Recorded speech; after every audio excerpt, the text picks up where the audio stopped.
So, as some of you know, I did this really intense 28-day challenge in October called the Messengers Challenge. And I have spoken to a group of sisters, a handful of sisters. We were students together in a course last year, and we've stuck, we've continued meeting up together on Zoom and via chat and holding each other accountable, offering support. And we have decided to do the same thing for December. So it's funny because the Messengers Challenge had 1,800 of us.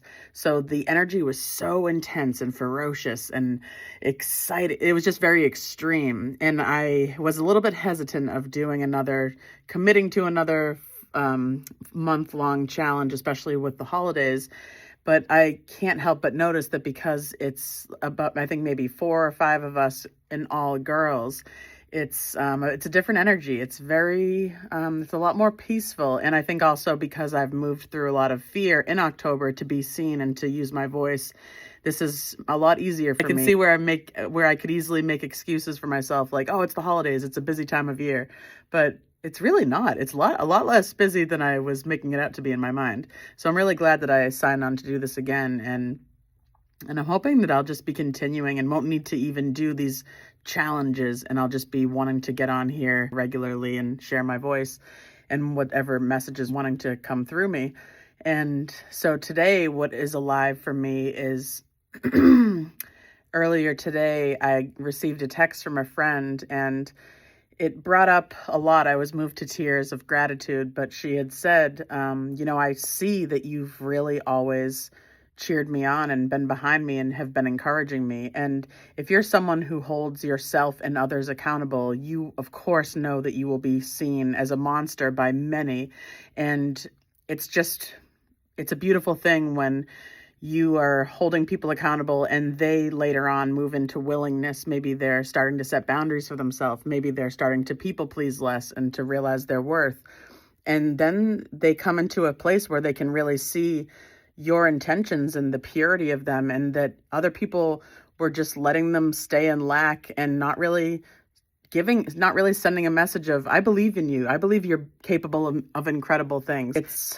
It has been a long road in many ways, holding different people accountable and then being seen as the bad guy. When people are unwilling to acknowledge their own shame, your encouragement feels like shame to them because they're only experiencing their lack and their idea of, I could never reach that. They're saying that I'll never be good enough if I don't reach that.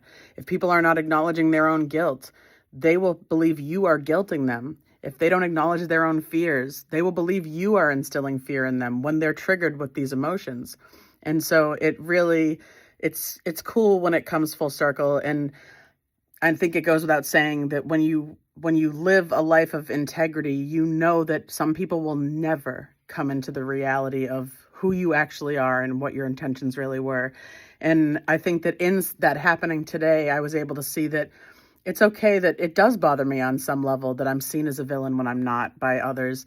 And that's okay. It's just what exists. And it just directs my attention to be there for myself. And even though I can easily say, Tay, you're doing the right thing. You're holding them accountable. You're staying in integrity. Even if you're seen as a bad guy and someone you're not, we can say that as much as we want to ourselves. And it's true. But I also now can see where I can give myself grace and love and say, hey, it's okay that that's harmful and that's okay that it hurts my heart sometimes when people see me as I'm not, even though I can clearly and logically resonate with the idea and the knowing that it's okay, I'm doing the honorable thing. But yeah, it's not always easy, and it's okay to admit that. So if you're someone who holds others accountable and yourself accountable, of course, you're going to be seen as you are not. And I think it's okay to acknowledge and let those feelings come up.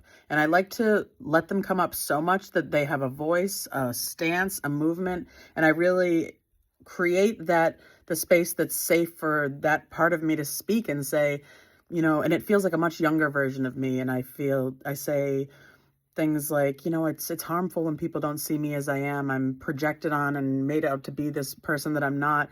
And then I allow my mother, my inner mother, big sister, my higher self to mother that part of me. And then I give them a voice and I stand up taller. And I give myself the mothering and the validation that I need to be reminded, like, you're doing the right thing, but it also is hard, and that's okay. You don't have to bypass and just remind yourself you're doing the right thing all the time and forget about the pain that exists. I really want to give that a center stage so I can let it be seen, witnessed, and then released.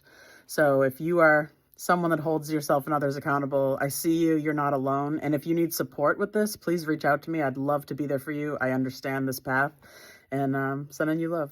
Good night, guys.